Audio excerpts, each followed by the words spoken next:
So Austin, was trying to say that I had to bring him in Stephania's house and everything. And so when I went and got him out of the meth house, he was 18. And, I'm from Chicago. If you do meth, in Atlanta, if you do meth or heroin or stuff like that, like, we won't even talk to you. You know what I'm saying? Like, where I'm from, people have to hide if you pop a pill. You know what I'm saying? So I was like, nah, that's wrong for him to be over there in that dope house and he only 18 like that, So when I knew I was leaving Stephania's, I was like, I'm about to go out here. I'm grown, I'm not finna be up in her house with them carrying on like that.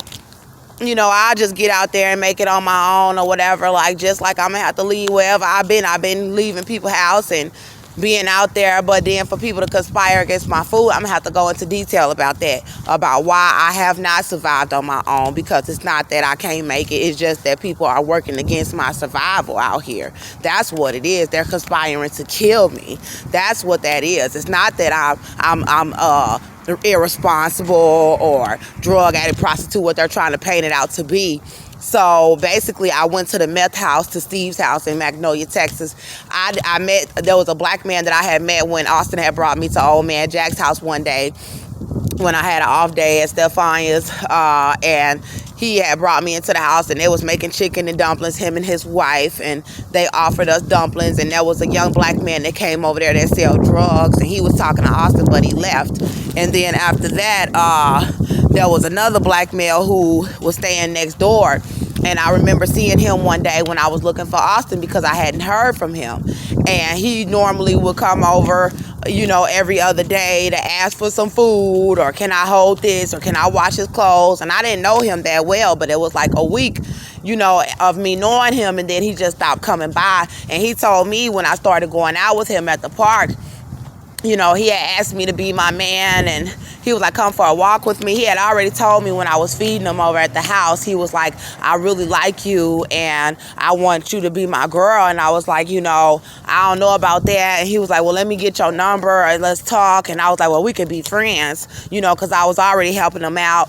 And he said that the Bree girl had did him wrong. He was asking for my phone to call her. So we were just friends. And he was distraught about her. And so I was telling him, life goes on. And I put hands on him and I said, let me pray for you. And I grabbed his hand, prayed for him one day. And I was like, God can help you, in your position, because he was out there on the meth real bad. And the girl was just supposedly, he's saying, dogging him out and stuff. So I was letting him know, you got a friend in me. I'll be your friend. I know you out there bad, but I'll be your friend. But I let them know I'm not going to take advantage of your body. I don't got money like that. Here, I can help you out with a couple dollars, but that's all that I have. And so I please don't come back to me just asking me for money and trying to say you like me because you want money, because I don't have it like that. I'm selling my stuff, my clothes, stuff out of my storage unit, you know what I'm saying? And I don't want nobody coming and using me and trying to give me their body, because I felt like they were already taking advantage of him in these drug houses. And I felt like he was coming to me trying to treat me like a trick, and I was not a trick, and I really wasn't interested in him like that, so I had to let him know. And so when he asked me for my number, I was like, you still talking to this other girl, Bree, and God will give you someone, I'll be your friend. And he was letting me know. At first he didn't even like me, that he liked her. And now all of a sudden he was coming to me, talking about he wanted to be with me all of a sudden.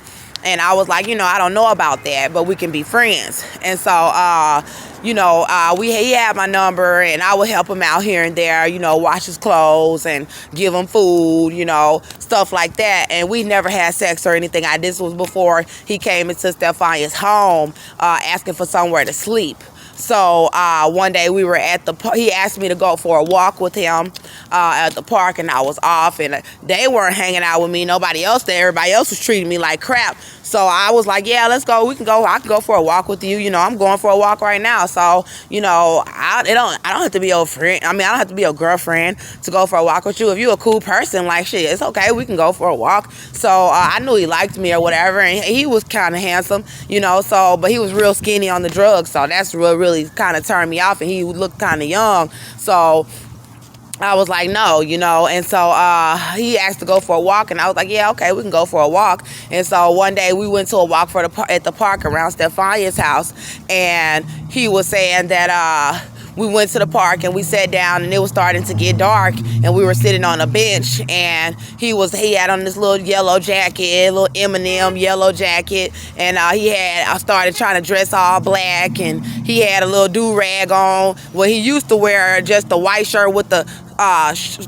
sleeves cut off of it like the white guys, and then he had the basketball shorts on, but now he got a do-rag on, and he got on a little Eminem jacket. I'm looking at him like, okay, I see he's telling me he's clean, and he's like, oh, well, I really like you and I want you to be my girl, when we were sitting down. And I was like, okay, well, I'm really trying to stay focused, and you seem kind of young. And he was like, well, I'm 21 years old.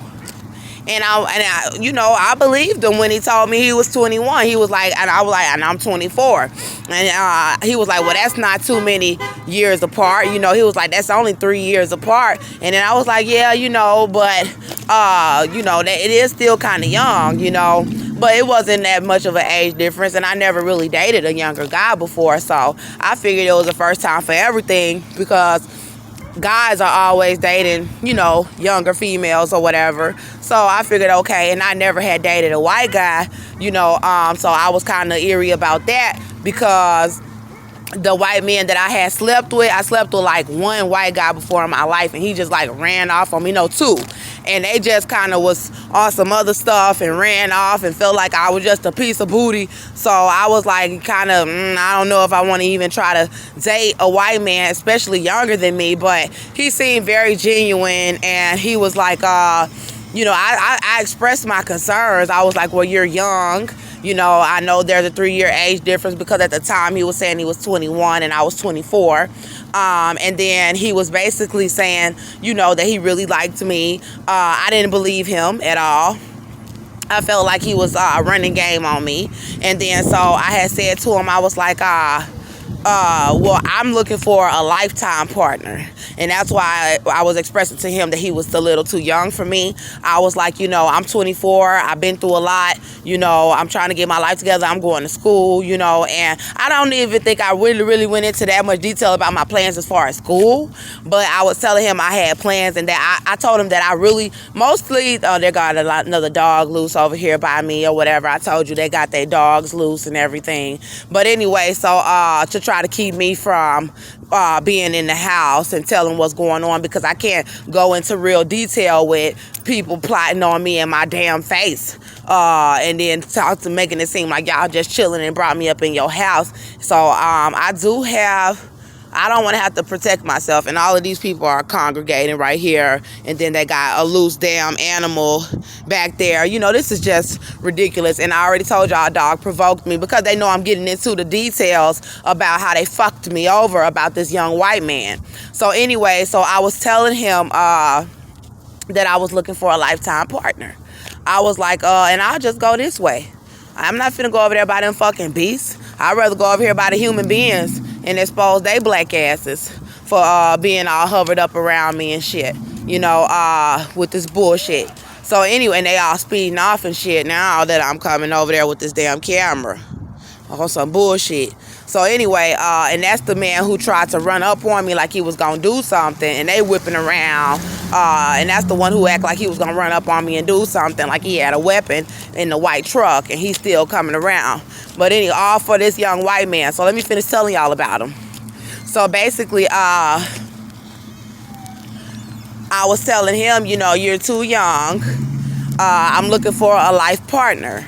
I'm looking for some. I know I wouldn't even say I was looking. I was not looking. I was just letting him know, if I get in a relationship, I done been in relationships before, and I'm grown. And if I do get in a relationship with somebody, I want it to be with somebody that I could spend my life with. It's somebody that ain't gonna be lying to me and cheating and all of that. And I expressed this to him, and I said, so that's why my answer is no. And so he kept going and was like, Drea, because he was calling me Drea, he was like, Drea, I'll be that man for you, and I spend my life with you. I dedicate my life to you this moment, this day. He went into all of that, and then he was like, I vow not to lie to you or ever cheat on you. I'll take care of you and all of this. So I'm looking at him like, is this dude serious? Like, okay, since you saying all of that, I'll give you a chance. And I was looking at him in his face, and I saw that he was somewhat handsome. And I never had a child before. So I remember seeing a vision from God that he would give me a son. And so I was like mostly I never got pregnant supposedly, but I did have a surgery, and I'm telling y'all, I got to go into a little detail about that because I don't really trust these people after that. After what they've been doing to me, because I'm noticing some of these same tactics that they doing on me now, they was doing on me as a teenager and a young girl, and then these men was sleeping with me and beating on me, and they was leaving me outside and starving, and then they over here talking and poisoning me, and all of a sudden I'm in the hospital with them putting me under anesthesia and taking something out of my body. You know what I'm saying? That I didn't feel like I needed the surgery, and they were saying that I did. So now that I'm seeing how corrupt and satanic they are, and how they starving this pregnancy and got me all small, like I'm not even pregnant. And then if you get to throwing up and all of that, but I don't really know, because I could feel this baby moving now. I don't know. I was too young running the streets or whatever. I'm thinking I could never get pregnant. So, and I was still having periods and bleeding. So, but this is crazy because I know I'm pregnant now. So I don't trust what they did then. But anyway, so he was telling me that he would be there and do right by me. So I was like, I don't have a man, and I never had kids, so I do want a child. I was like, so I was looking at him, and as a female, you're gonna have that mental ticking clock too. And I was like, he is very handsome. I wasn't having sex with anybody. I wasn't sexually active. I didn't have any male pursuers. All the black men that I had tried to get with and have child with, that was my age, they were saying they had babies already. And, it wasn't my first idea to get pregnant by him right away, but, it did cross my mind, because I was like, well, I wanted to finish school. So if you in a relationship and you that kind of can make your plans as far as school and life just take a whole turn. So I thought about kids at that moment. I was like, because men and kids, I knew that I wanted to stay focused. I didn't want no relationship. I wanted to finish school. So then I all of a sudden thought about it, and I was like, well, would I be willing to let this mess up any of my plans that I have to go to school and all of that? And he was kind of handsome, and I was like, all the black guys that I tried to date, they was all talking about they wanted white girls, or acting like they wanted white girls, disrespecting me in front of white women, to make them to look cool in front of white women. So anytime I would try to date them, they either would just try to publicly disgrace me in front of white women to try to get white women to date them. So I was like, I'm done with black men. I've been done with them, and I decided I was just gonna focus on school, because they were being mentally abusive and they were color abusing us in the media, and it had become a nationwide trend to color abuse us. So I was like, a lonely person. So now, here's this young white man over here professing his love, and I'm like, I said to him, and you're on drugs. I don't date dudes that do meth. I said, now I told you I'll be your friend. I said, but I'm not about to date you and you're doing methamphetamine. I can't be your woman. And he was like, well, I'm clean. And I looked at him, and I didn't really believe him, but he didn't look as sickly as he did at first. So I was like, well, looking at his face, and I feel like, he kind of looked, a little bit like he might have still been on it. And I was like, well, we'll see. And I was like, well, you got to go and tell CJ, Christopher, your friend, and Uncle Pimp that you like me, and see what they have to say about it, because they liked me too. And I didn't like them, but I just didn't want no animosity between friends and anybody else over there, because it's a young white male, and I'm staying at their house, and I feel like he needs to be man enough to tell them I'm trying to talk to her.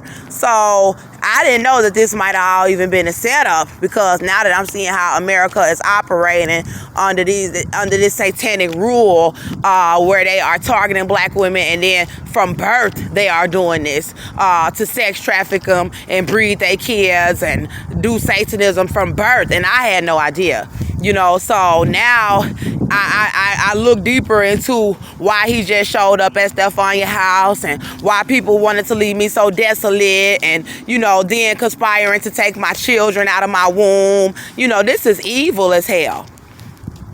So anyway, and they got all seeing little eyes all up on their porch and shit. This is bullshit. So anyway, basically, he told Christopher and them that he wanted to date me, and they was like, oh, he's too young, what he gonna do for you? Christopher was like, oh, well, he was my friend first. And then Uncle Pimp was like, well, he too young for you, what he gonna do for you? And so that kind of made me feel funny. And then Dejanay was like, oh, well, he's abusive, and Ashaya was saying that he was abusive, and I asked Dejanay, she was saying that he was abusive to Bree. And then the mom and the daddy didn't really want the young white man coming around to see me, because I'm staying in their house. That's how it was set up, or that's how it seemed. So I was like, okay, I still didn't want to bring him around. And then he came over begging me to let him come inside the house, saying that he was going to be sleeping. That night when we came back from the park was the night he asked me to sneak him in the house. Was the night that I said yes, that I would go out with him. He came into Stephania's house through the window in the room that I was sleeping in. So he had a little yellow M&M jacket and the little black do-rag. He was kind of skinny, but he was handsome, and he was over there enticing me like, hey, can you bring me up in the house? Because I need you to bring me in the house, because I gotta sleep on the porch. No, he said I gotta sleep outside on the bench. He was like, I gotta sleep on the bench. Hold on, let me see if he left his house open for me. Is the house open? Huh? No. Okay. Can you open it for me? All right, because I was just right here. Hey, when you wash them dishes, all day. You talking about that one little pot in there after I washed y'all dishes and all of that? Okay, I'll wash the dish. Just open the door for me. I'll wash it. See, they trying to create any altercation or whatever, because it's not no dishes in the sink. It's not any dishes in the sink. And they left dishes in the sink to try to keep me from eating, to where him and Henry left all kind of dishes and trash all over the kitchen, so that roaches would accumulate all over the stuff. And I went in and cleaned that up. And then he's trying to say that there's a dish in the sink now, because they're all in there they didn't want me eating anything out of the house. So I'm going to clean up whatever he claiming is in there. It might be one thing or whatever, after they had me in there cleaning up they bullshit. And then here's somebody else sitting there spying on us right here to try to keep me from telling y'all about the young white male. So this is what all the distractions and, persecution is really all about. Thank you. I'll wash that dish for you. But yeah, so basically he had the little do-rag on, and he was asking could he come in the house, saying that I will have to sleep at the park on the bench. So this is witchcraft, where you done tried to steal my whole identity. You was the one on methamphetamine and drugs and sleeping on the bench, but y'all done conspired to give him my life and have me outside sleeping on the bench, and then trying to drug me with meth, and I didn't know. And then out here trying to say that I'm on meth, and then saying that I'm prostituting myself to drug dealers, when he was the one prostituting his ass to drug dealers for meth. And he was the one sleeping at the park on the bench, he claims. He told me, he said, I'm going to be having to sleep at the park on the bench where we was just at. He said, so can you please let me come inside? And I said, this is not my home. This is Stephania's home and her husband, and I don't want to make them upset. Thank you. ice cream bowl.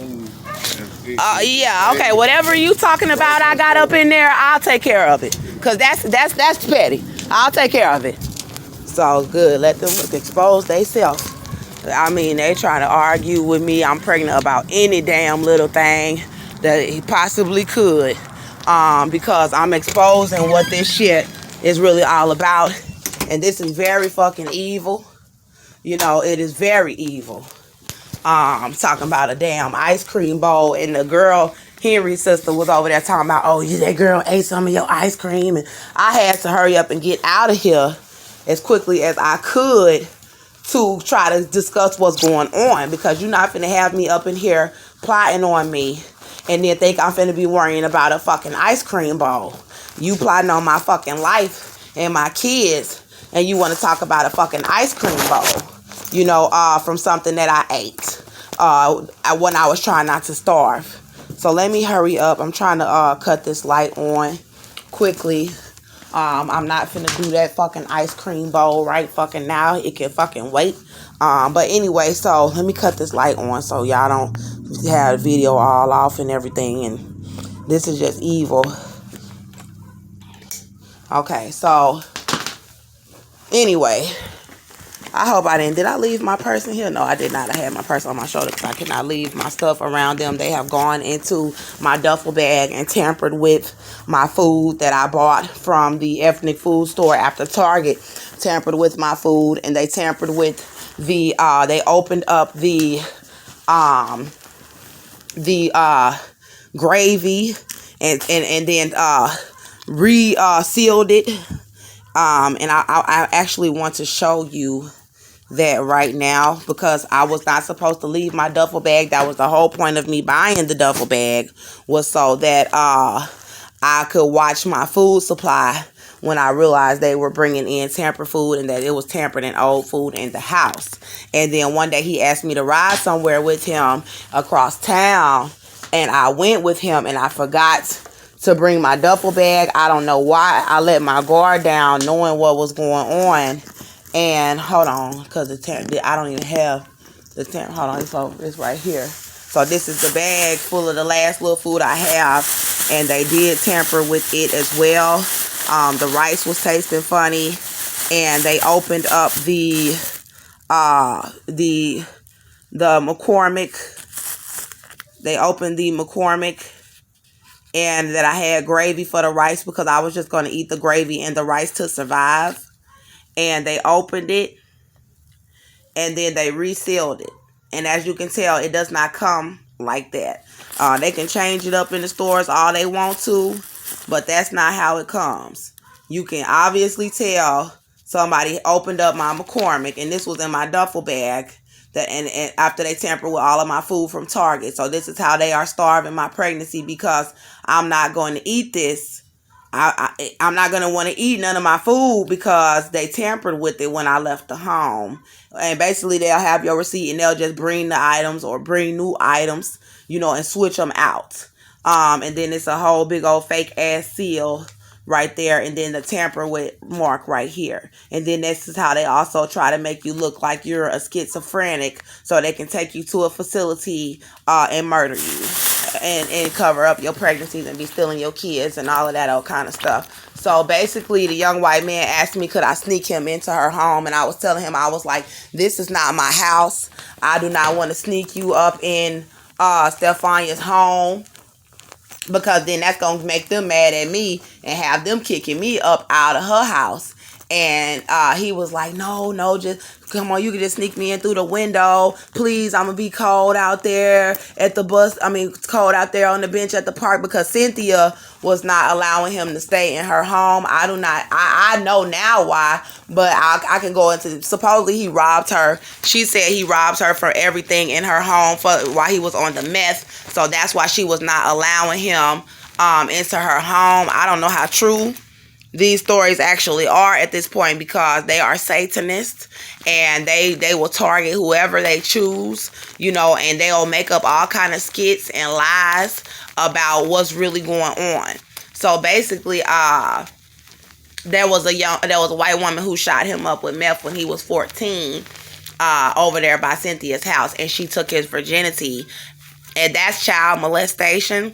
And it happened over there in that same neighborhood where she got my son, and if he got on dope around there in your neighborhood with women, grown ass women sticking needles in his arm and molesting him at 14, you don't need to have my son. And she don't want to take no accountability for even the fact that he was even on meth. She'll lie and make it seem like he wasn't even on meth, But anyway, so I felt like I didn't want to. He was like, "Please, Drea, please, I'm gonna freeze. Please, I'm gonna freeze. Don't leave me out here."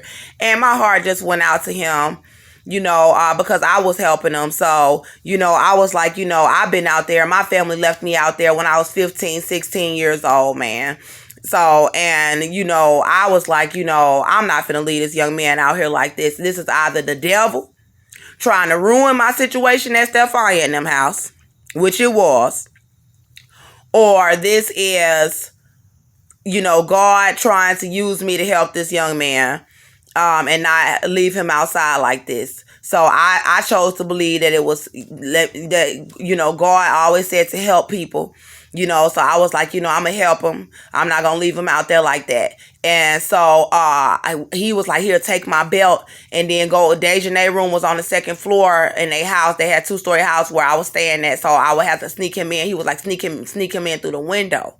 So because he would have had to come through the downstairs past the brother room, upstairs past the mama and the daddy room, and then through the living room where the other kids was. I was like, man, I don't know, I can't, and they was all in high school and older middle school, but I was like, I can't sneak you in through the house. He was like, okay, well, sneak me through the window. So he told me to throw the belt down, and he'll grab the belt and climb up. And I was like, what the hell? Okay, I'll do it. I'll try.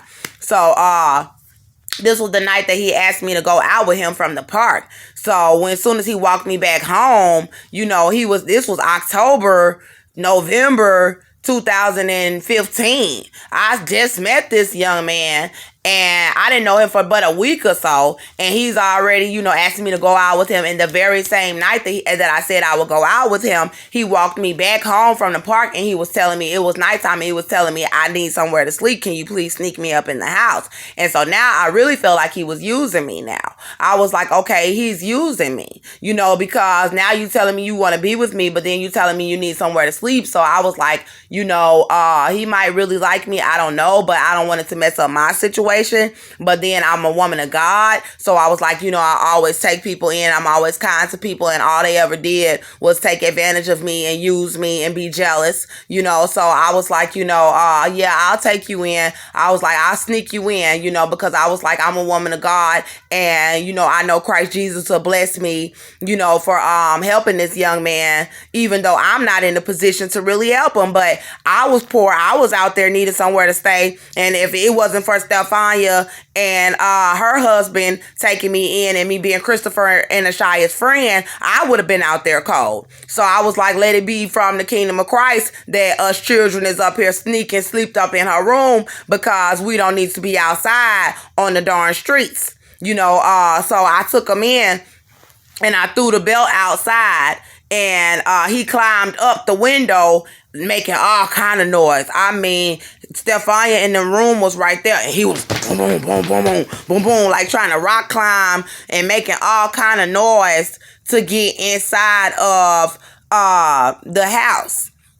And when he finally got in, like I helped him, helped him pull him up, and with a belt, a leather belt, and he finally got in, like he done did this before. But he finally got in, and it say the thief come, it say something about don't use the door, or, sneaking in, and you really got to think about that, when you're dealing with people. Like, if you can't come through the front door, you don't need to be coming up in here, But, I was 24, and I didn't know a whole lot about life, and now this is costing me the life of me and my children. I have not seen my son. My child has been with Satanists. My baby is being tortured. I'm being tortured, because of this young white male. And so, and because of America, because they already was setting it up, torturing me any damn way. Like it was always hard for me in this country, regardless. I was on my last leg when she brought me in there. They was persecuting me outside. in my home damn near to death. I almost died. That's why I wanted to have a son so bad, to leave a part of me behind, because I knew with the persecution here in America that I would end up dead before I could even give birth to a child. I want to have a child before they kill us out here. So, just to see a part of myself, just to experience part of God, life. Everybody was always dogging me out, leaving me outside my family or nothing. I wanted to see a part of me, and my son is so beautiful, and I want my baby back, But anyway, so I snuck him into the window, and when he came inside, I just took off my clothes. And as soon as I took my clothes off, I had got naked, and I took off my clothes. I took my panties down, and I had bent over in front of him, and not in front of him. I just bent over on the side of the bed, and he just started like going crazy. And then I showed him my vagina and everything when I bent over, all sexy and everything. And then he when I laid down in the bed, he was already behind me, and I was nervous because I never just had a one night stand to where I let a man just put his penis inside of me without a condom, and I didn't really know him. Like, sure, I've had times where I met a man and he put a condom on and we did it and we didn't know each other like that. And I had times where I knew a dude that I was dating for a while and he took the condom off and we did it without the condom, and let him come at me. But I never had an experience where I had a one night stand, and not even with a white man, to where, we hadn't really known each other or been introduced by somebody formal. You know what I'm saying? Like, this was something that I had never really done before. And I was already to the point where they had torn me down so much that I kind of just felt like I didn't care, like I just let him do it. So he got behind me in Zajan's bed.